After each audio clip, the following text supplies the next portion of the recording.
I would never issue a document proclaiming that everyone in the world should eat the way I think they should eat. And even if I can back up the science 6 ways to Sunday, one of my problems with the EAT-Lancet report isn't just that the science isn't there. It really intends, its goal is to control the way people eat. If you're going to make a claim like that, a proclamation like that, it had really better be founded on some very solid science. But actually, their diet is incredibly risky. Is there one healthy way we should all eat that's healthy for us as humans and healthy for the environment? Well, if you listen to the recent publication in the committee behind EAT-Lancet and their report for a Planetary Health Diet, it would be to eliminate all animal products and eat a plant-based diet. But is this really healthy for humans and healthy for the environment? And as part of this campaign, as part of this push to promote this diet, they've labeled a number of misinfluencers. So why are they calling these people misinfluencers? And what can they do to counter the information they put out? Well, I'm joined by one of these so-called misinfluencers, Dr. Georgia Ede.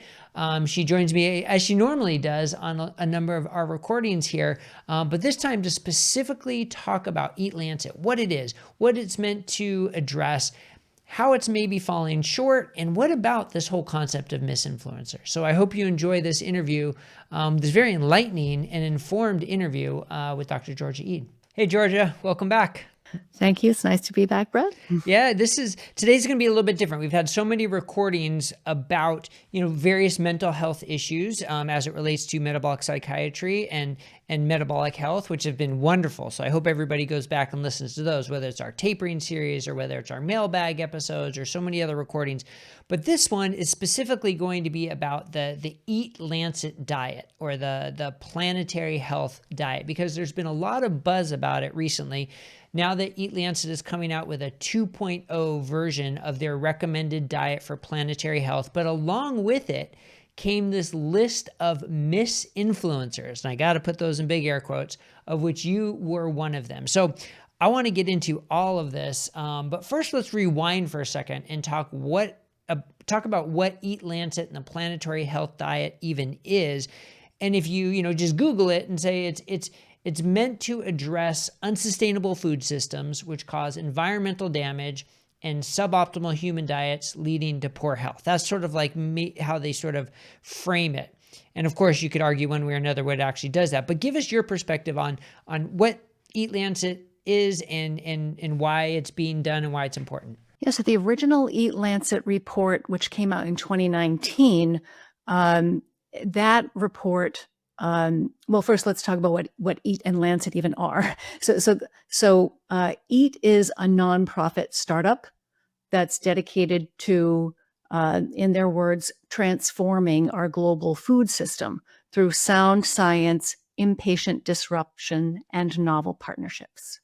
And the Lancet is one of the oldest and most respected medical journals in the world, and they commissioned and published the Lancet report, which the original one in 2019 was written by a group of 37 scientists from around the world, led by Professor Walter Willett, at that time of Harvard University.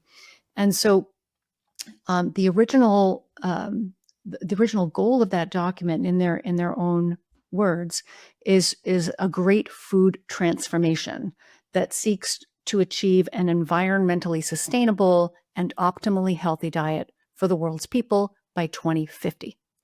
And its core recommendation is essentially to minimize or eliminate animal foods from the diet for everybody over the age of 2, and replace the nutrients that animal foods provide with whole grains, legumes, nuts, supplements, and fortified processed foods. So really interesting. They're proposing to address the environment and human health by eliminating animal foods, which goes into so many layers to address there.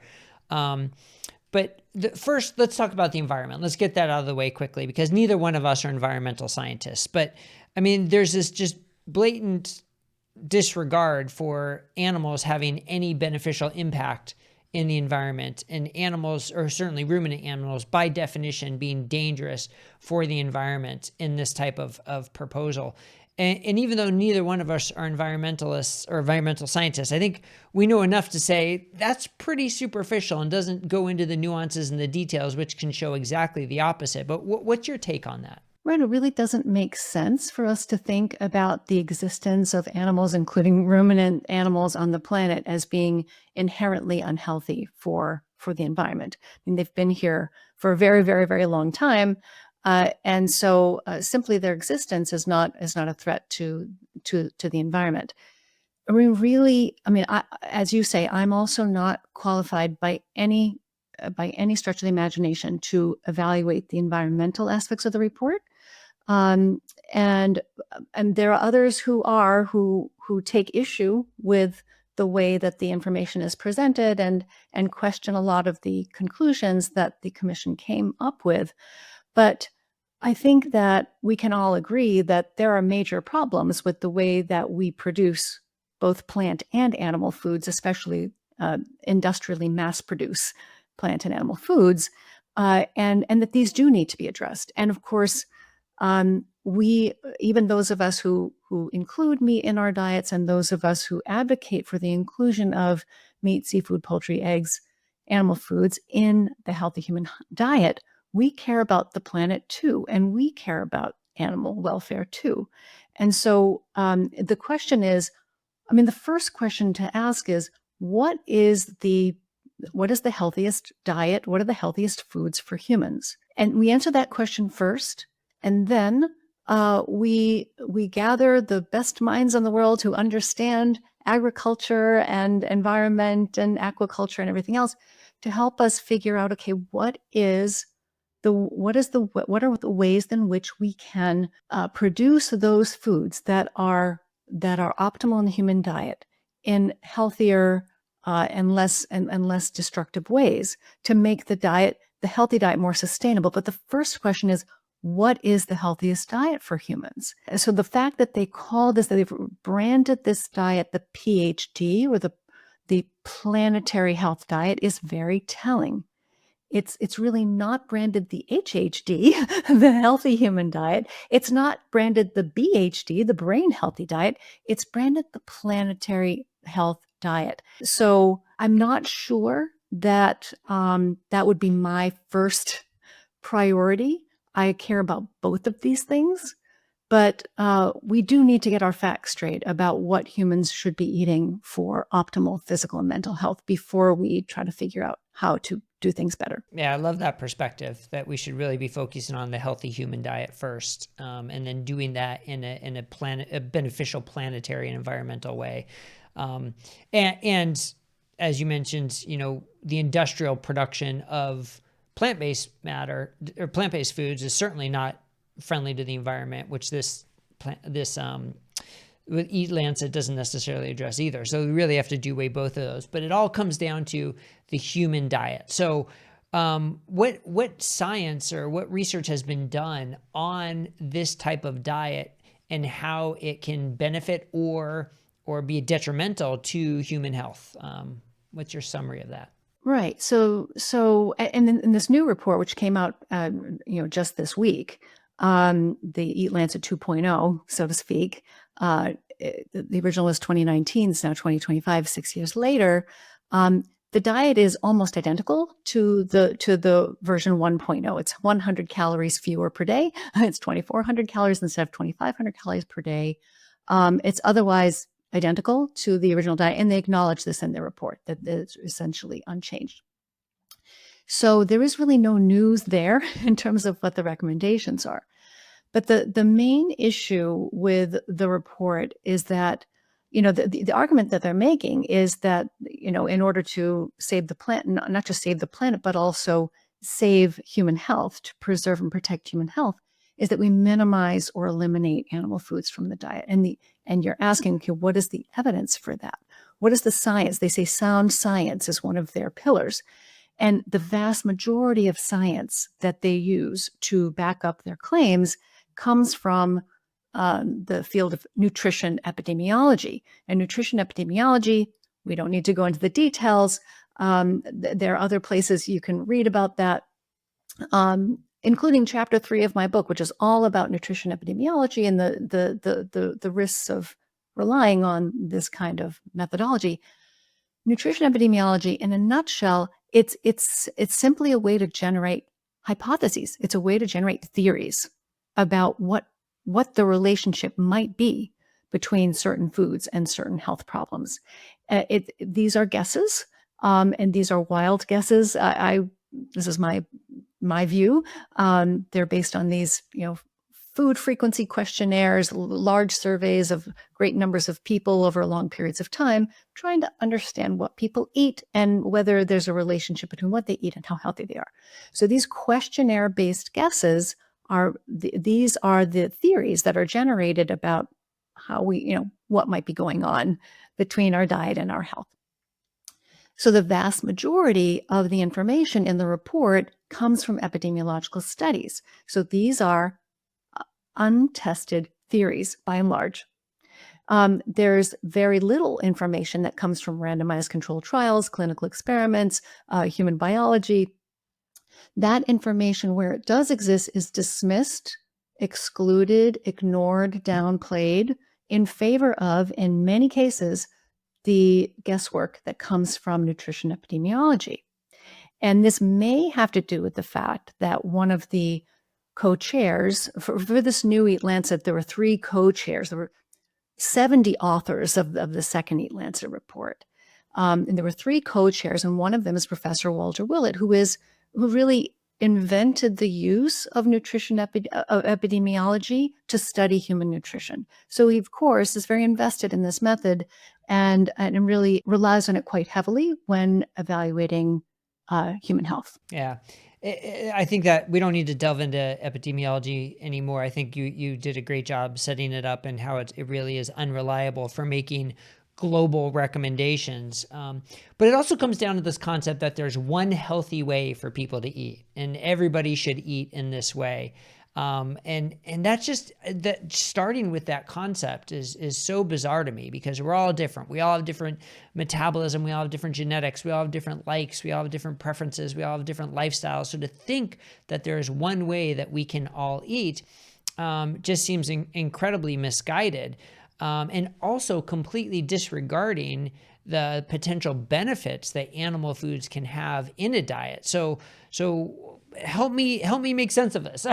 Help me sort of address this, the things that they are completely overlooking about animal-based foods. Well, the thing is that they don't overlook it. They openly acknowledge repeatedly the nutritional superiority and importance of animal foods.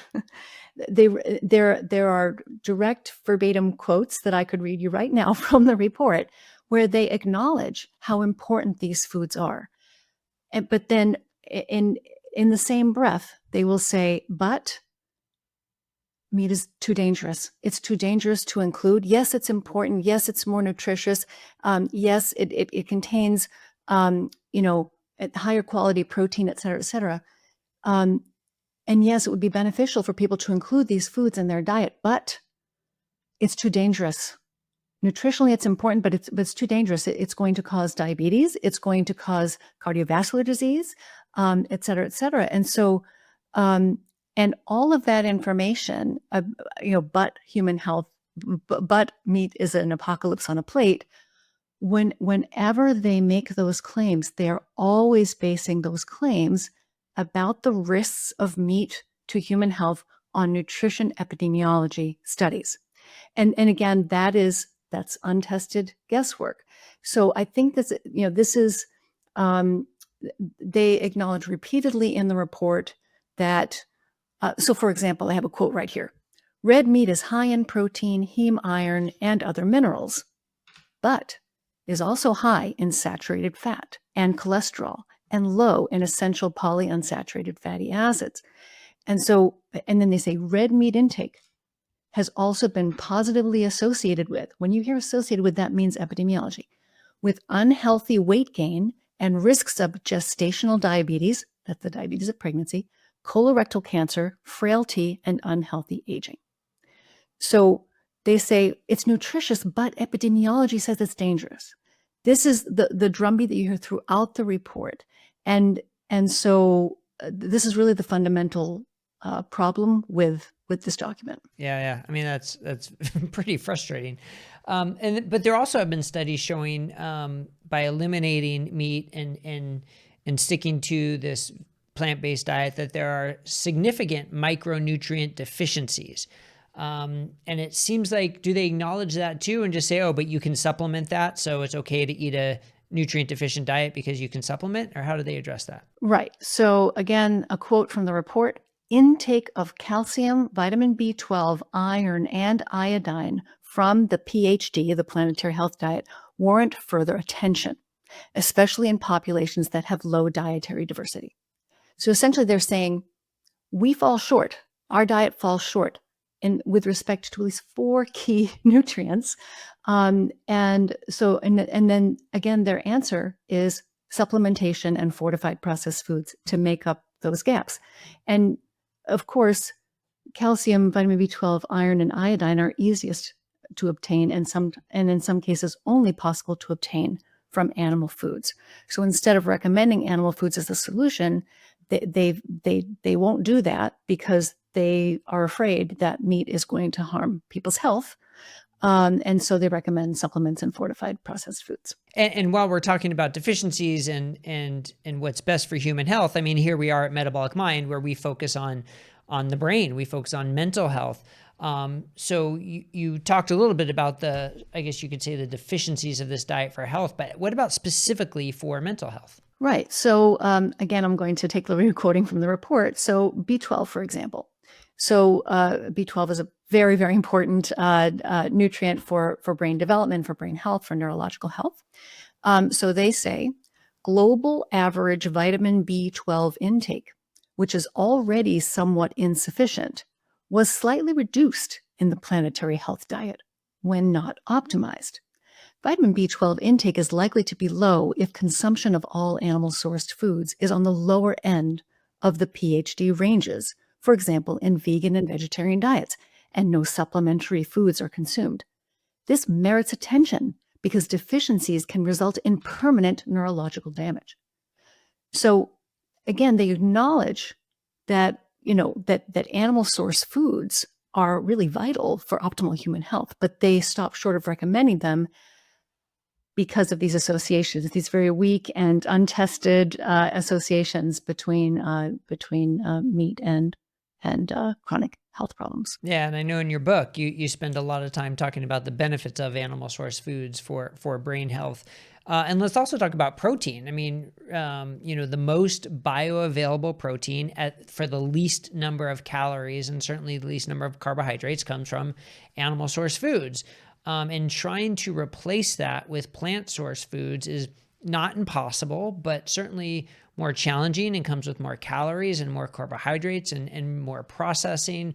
And frequently these diets recommend a much lower level of protein, like going to the RDA of the 0.8 grams per kilogram, which is sort of like the basic to just not to prevent protein deficiency, but certainly not optimal, but they frequently default to that. Do they address the need for protein intake in this diet? They do, but again, they say that this can all be managed if you properly plan your diet and you quote unquote optimize your planetary health diet. They don't give a lot of specific information about how one is supposed to do that, just that it needs to be optimized.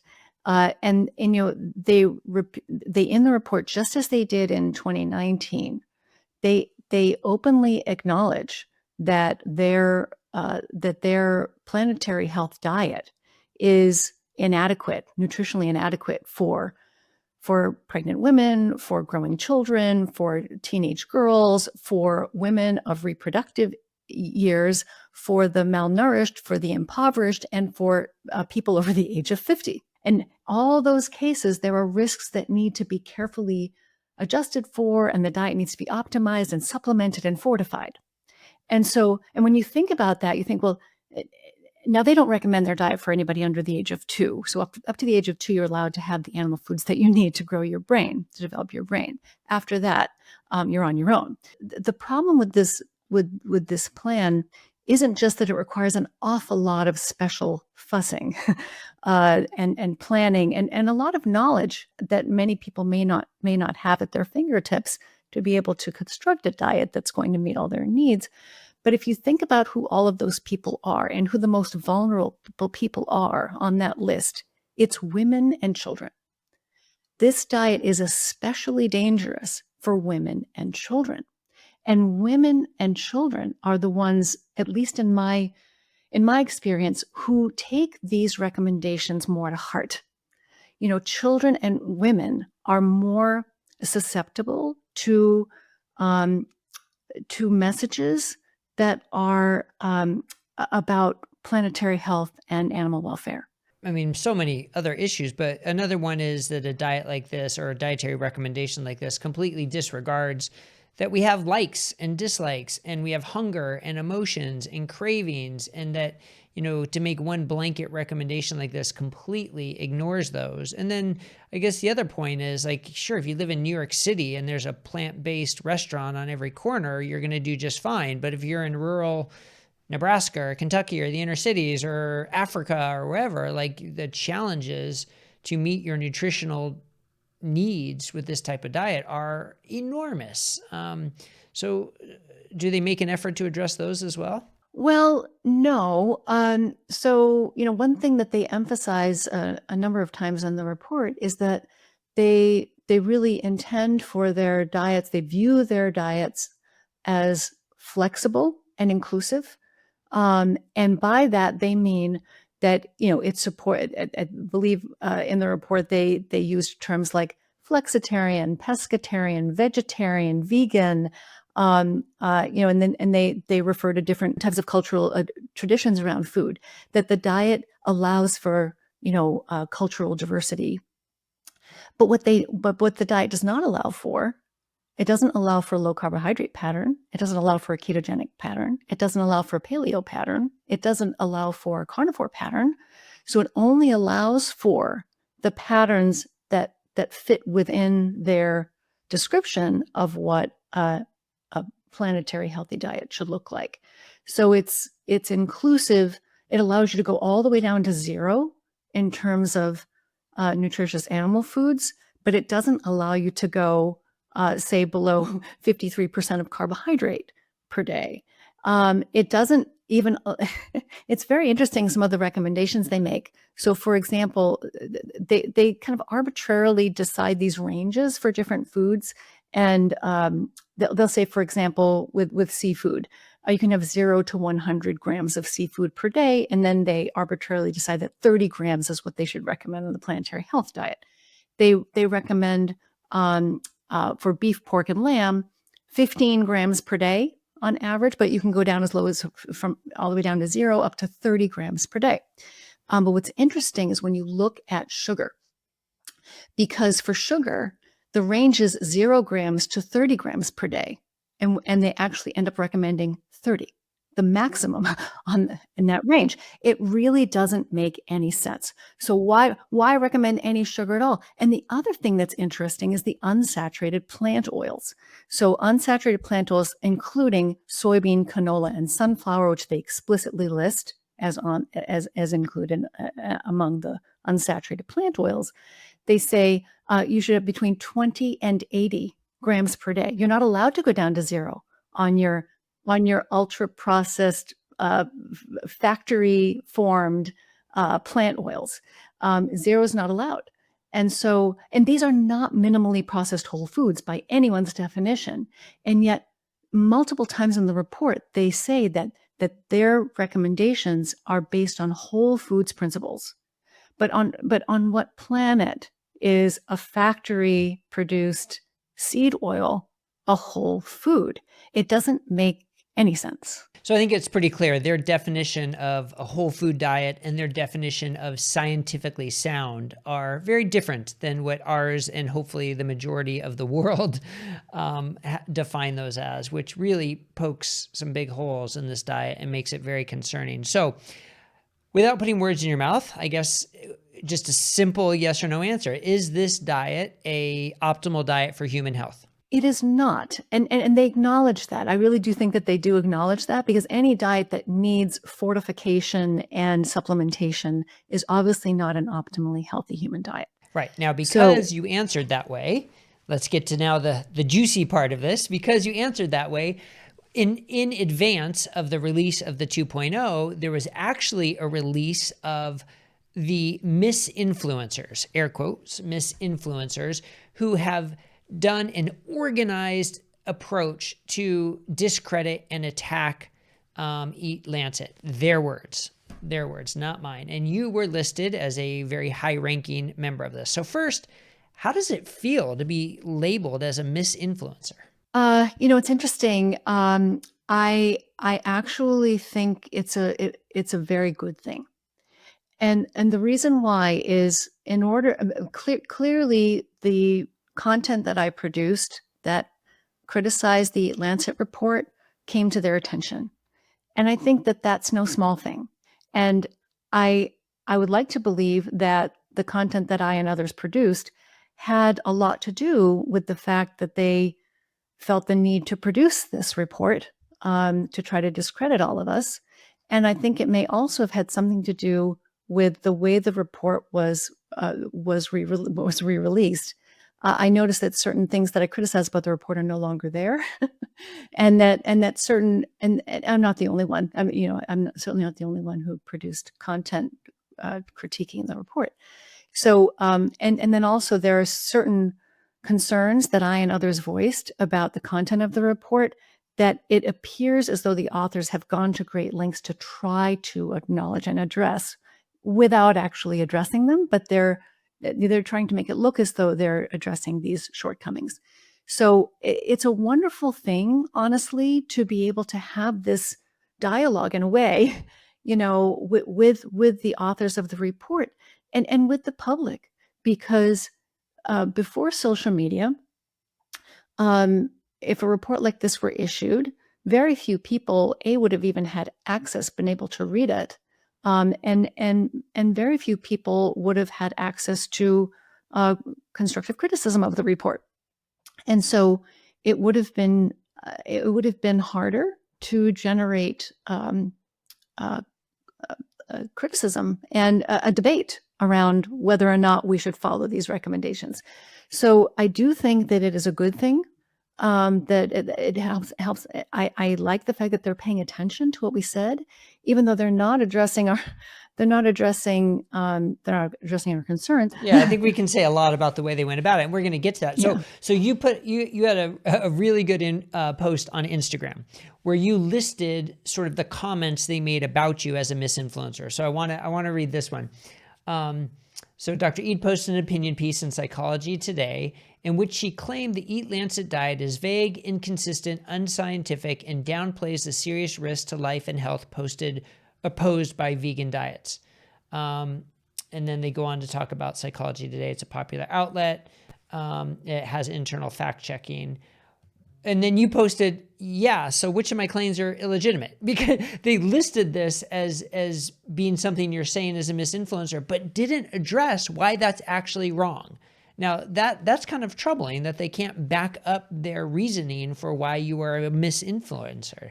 Right. And so just as they do in the Lancet report, they're not substantiating their claims. They're not giving good evidence about why do they think I'm associated with the meat industry. I challenge anybody to find a shred of evidence that I have any connection with anybody in the meat industry, financial or otherwise. There's no evidence there. And so how can you say that about somebody without any evidence? And so I think that's really irresponsible and unkind. And so I really would like to know which of my claims they think are legitimate. I went to great lengths in my Psychology Today post, as well as in my presentation in Denver in 2019, which is available on YouTube if people are curious to watch that, about EAT-Lancet's plant-based planet. Watching that video or reading that Psychology Today post, I make very specific claims, arguments about the flaws in the EAT-Lancet report's conclusions, and about their reasoning and about their scientific support. So none of the things that I pointed out about the report have been addressed by any author of EAT-Lancet, either publicly or privately to me. So I don't understand how you can spend all this money and time and energy writing this long report to essentially slander my character. Well, unfortunately, it makes a lot of without any sense, evidence. right? If they can't address the actual points with evidence, what's left? And that's to try to discredit you is the only thing that's left. And I mean, they're just, as you said, they're way off base and there's absolutely no evidence to it, which is so frustrating. And that leads to a post that Amber O'Hearn made on X, which was actually, I guess, an image from this report where they're saying these are the types of narratives that will be used against EAT-Lancet. So they're trying to sort of like prepare their soldiers, prepare their community. This is what we're going to see. And one of them is saying is disparaging or maligning, as they call it, that EAT-Lancet diet is unhealthy. And they say health-based misinformation describes the EAT-Lancet diet as nutritionally deficient, ultra-processed, and harmful. Well, it sounds like they almost admit this in the EAT-Lancet themselves, that is nutritionally deficient, but yet here they're saying this is misinformation. And they do not provide anything to counter it.